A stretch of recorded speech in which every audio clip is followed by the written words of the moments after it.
વડોદરાના ભાયલી વિસ્તારમાં ઓનલાઈન સ્કેમની ચોંકાવનારી ઘટના સામે આવી. વડોદરામાં સાયબર ઠગો અને ભામટાઓ હવે નાના વેપારીઓને લક્ષ્યાંક બનાવી રહ્યા છે.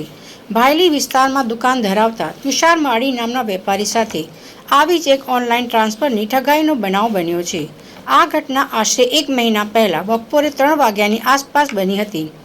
વેલી સોલંકી નામના એક શખ્સે તુષાર માળીની દુકાને પહોંચીને ઓનલાઈન ગૂગલ પેથી નાણાં ટ્રાન્સફર કરી આપવાનું કહીને બદલામાં 14,000ની રોકડ રકમ મેળવી લીધી હતી. જોકે ગૂગલ પેનો ફેક મેસેજ કે સ્ક્રીનશોટ બતાવીને આરોપી રોકડ રકમ લઈને રફુચક્કર થઈ ગયો હતો. આ બનાવ અંગે પીડિત તુષાર માળીએ ભાયલી પોલીસ સ્ટેશન ખાતે રૂબરૂ પહોંચીને લેખિતમાં ફરિયાદ નોંધાવી હતી. પરંતુ આક્ષેપ છે કે આખી ઘટનાને 1 મહિનો વીતી ગયો હોવા છતાં પોલીસ દ્વારા આરોપી સામે કોઈ નક્કર કાર્યવાહી કરવામાં આવી નથી. દરમિયાન આ શખ્સે તાજેતરમાં જ વિસ્તારના અન્ય એક વેપારી સાથે પણ આ જ રીતે ઠગાઈ આચરી હોવાની હકીકત સામે આવી છે. પોલીસ તરફથી કોઈ ઉકેલ ન મળતા આખરે પીડિત તુષાર માળીએ સોશિયલ મીડિયાનો સહારો લીધો છે.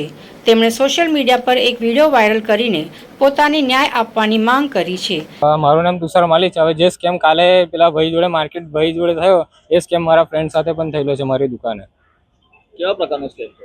એ રીતના કે આ વેલી સોલંકી છે એ નામનો જે વ્યક્તિ છે અમારી દુકાને આવેલો અને ત્યાંથી મારો ફ્રેન્ડ છે એની જોડે 14,000 ગૂગલ પે કરાયા અને એમની અમારા ફ્રેન્ડ સાથે કેશ લીધા અને એ લઈને ફરાર થઈ ગયા. શું નામ આવતું હતું ગૂગલ પે પર? ગૂગલ ઉપર વેલી સોલંકી કરીને જ આવતું હતું. વેલી સોલંકીને ઓળખો છો? ના પહેલી વખત જોયો? પહેલી વખત જોયા.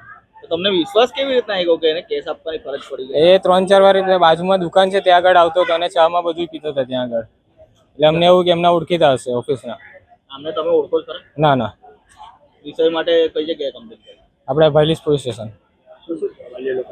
પોલીસ દ્વારા શું જાણવા? એ કહે છે કે તમને જણાવીશું તમે એફઆઈઆર કરાવો તો એફઆઈઆર કરાય પણ હજુ સુધી કઈ એનો રસ્તો નથી નીકળ્યો.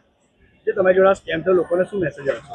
એટલું જ કે તમે ગૂગલ પે જે પણ કરો એ સાવધાનીથી રહો અને આવી રીતના કોઈને કેશ આપશો નહીં.